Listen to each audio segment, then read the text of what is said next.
Hello everyone, welcome to the first episode on the career series. With me, I have Anant, who is currently studying at BMSIT fourth year. So Anant, welcome. And we're looking forward to have a wonderful conversation with you today on specifically how to crack on getting placed at Capgemini. So could you please let us know who you are and what's your background? Thank you so much, Pawan, for having me here. So, hi guys, I'm Anant, and I recently got placed at Capgemini.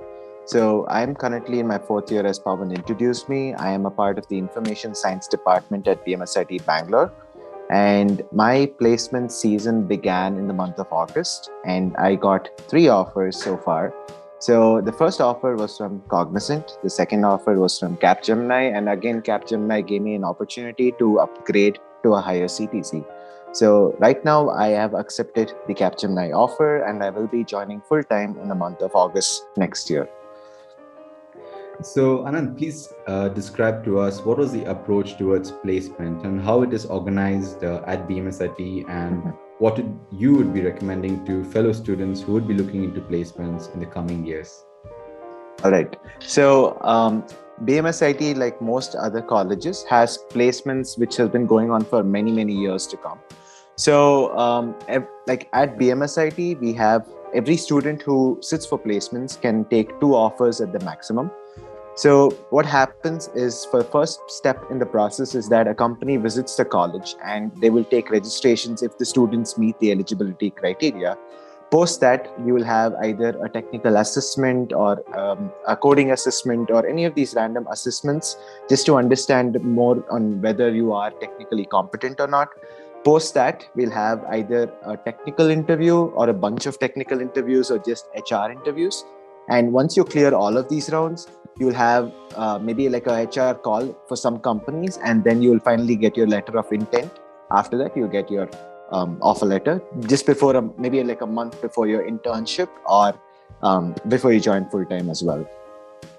So you described the holistic process on placements, how it goes, but with specifically to Capgemini, how it was. What was the process and what was the step and how it was for you in general? Mm-hmm. So Capgemini and Capgemini along with a few other companies like Wipro and Cognizant and Hexaware. So they had their registrations which happened on a website called Superset. So once every student or whoever was eligible for Capgemini registered on Superset, we were given a game-based aptitude test. That was the first round.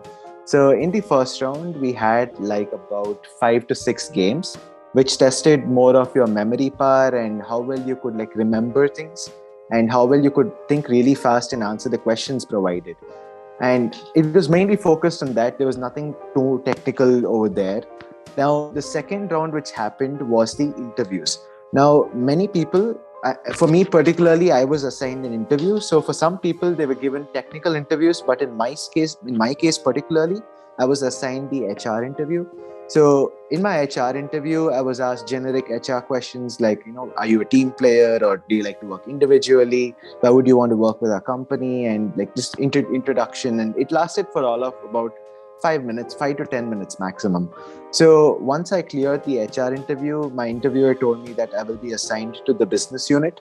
So I think 3 or 4 days after the HR interview, I got selected for the analyst position. Now, fast forward to 3 months later, Capgemini just reached out again and asked if we would be interested for a higher CTC or the role of a senior analyst. So at which point I was interested, so I registered and I was given a coding assessment. So during the coding assessment, I was given about 3 coding questions, which were fairly simple and easy to solve. And once we cleared those 3 questions, I had like a final interview where it was supposed to be a technical interview, but my interviewer is very kind and polite. And he said, let's not take it too technical. And he just took it in a whole different direction. And it lasted for all of about 10 minutes. And fast forward to that night, I got my confirmation that I got the offer from Capgemini. So that was super fast and actually well done with all the process, and congratulations. Thank you so much. So especially for the prospective students who will be sitting into placements, what would be your recommendations? How did you plan and prep for the placements in general? So, one thing that most people who are sitting for placement should know is that um, a lot of people are going to get their first offer in the first month of placements, and that does not mean that you stop preparing or you lose hope just because your friends are getting placed. So the entire placement process is not just like a 1 month thing, but it's like a 6 month it's like an entire season together if you look at it in terms of a TV show. So what is really important is that every person who's sitting for placement should be really patient and should never keep on hustling, because ultimately it's always better that if you're prepared for an opportunity, it's always better to be prepared for an opportunity than have an opportunity and not be prepared. So at which point I would say that like, if at all you are interested in software IT side, preferably have strong fundamentals, like strong grasp on fundamentals. Apart from that, your interpersonal skills will take you a long way in your interview process particularly. So you spoke about the interpersonal skills. Can you elaborate what exactly you did during your undergraduation and how it actually helped for your preparations? Especially you had more of HR or non-technical kind of interview. How did it really help, and why you recommend that everybody should follow and build their interpersonal skills along with the academics and of course coding skills for IT? So to be honest, my interviewer was extremely impressed with my profile as a whole, because especially in the final interview, just before I even started my introduction, he was like, I was going through your profile and I really liked it. So, and then he really focused on my communication skills more than anything else. Because even though he asked me about a project and I explained in brief, and then he asked me a question which I did not know. So at which point I was just being honest. I told him that, okay, look, I'm not too sure about this concept, but I can offer a similar or a closer explanation to the concept you're asking. So at which point he's like, don't worry about it. Just give me a list of your strengths and weaknesses. So honestly, what I feel is that your interpersonal skills are at the same. You should be considering your interpersonal skills as important as your technical skills, because a lot of my own batchmates, even though they're really technically competent, they're not able to secure an offer because they are not that great at communication skills. So in general, if you were to look at interpersonal skills, I would say communication skills is utmost and really important for placements. Apart from that, if you've shown any leadership throughout your engineering or sometime during your 12th also, if you portray it in the right way during your interviews, it can go a long way and it can really project your interview in that direction as well. So I would say that your interpersonal skills is at the same par as your technical competency, and you should be taking that very seriously as well. Great. And I have a couple more questions. One, especially regarding how was your CV and how did you go about the LinkedIn profile, which has been given a lot of importance these days. So, how did you approach this whole CV and LinkedIn profile building? Okay, so again, coming to the resume particularly, now a lot of companies are shortlisting candidates based on resume. So what is important is that depending on what company you're applying for, you got to cater your resume to that. For example, let's say I'm applying to a data scientist job, or let's say a data science company is coming over and they're taking registrations. So it would make more sense to include your data science projects rather than something like Java development or web development over there. So catering your resume to the company specific requirement is something that is really essential, which I found really helpful, because I found my resume getting shortlisted for almost every other company that visited campus. But apart from that, when it comes to the key aspects of a resume, I would say that the first most important thing is your education section. So over here, what they really look out for is your GPA, which makes a major difference when it comes to figuring out whether you are better than another candidate. Apart from that, you also have your experience, which is depending on individuals, because as we are freshers, we wouldn't have had a lot of experience. So if at all you have any internship or training experience, it would be beneficial to add it here. And apart from that, depending on which company you're applying for, the right projects and the list of projects would be important. Now, if you're applying for a software developer job, then maybe give more preference to maybe 3 or 4 projects, and maybe give a very brief detail as to what you've done in the project versus how your project impacted society or how did it improve it as a whole.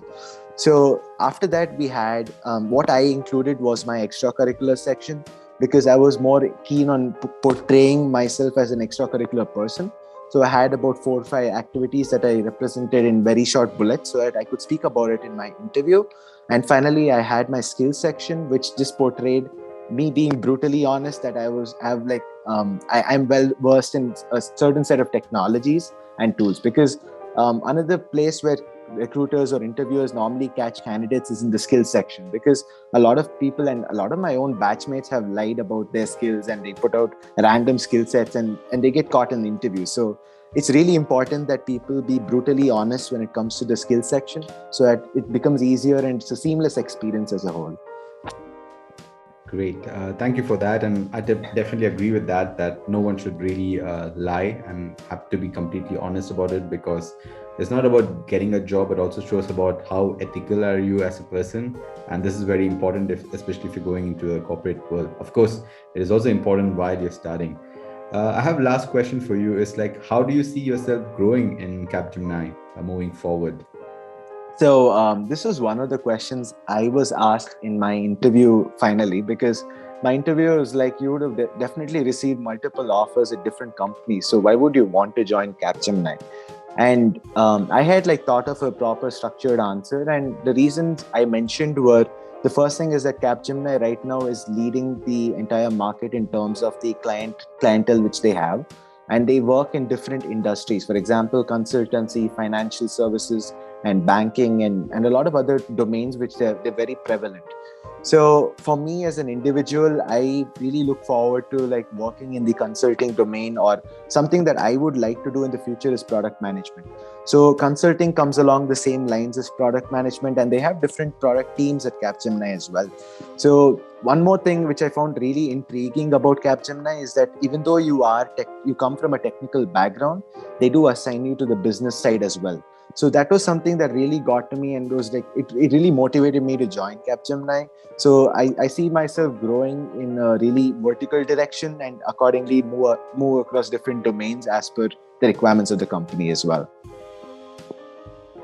Great. I think these are really wonderful and great insights, especially for freshers who are looking into joining Capgemini, and also those of them are looking for campus placements. Thank you so much for sharing all your tips and tricks, and hope this will help the prospective students and also somebody who just recently graduated to crack the interview and get into Capgemini. Thank you for everything, Anand. Thank you so much, Pawan, for giving me this opportunity to come talk about my experience with Capgemini. Sure. Take care. And thank you. Yes, guys, for those of you listening in, this was the first of the episode. We'll have similar kind of episodes coming with various other students and their experiences of getting placed in various companies. So do sign in for that. And until then, take care.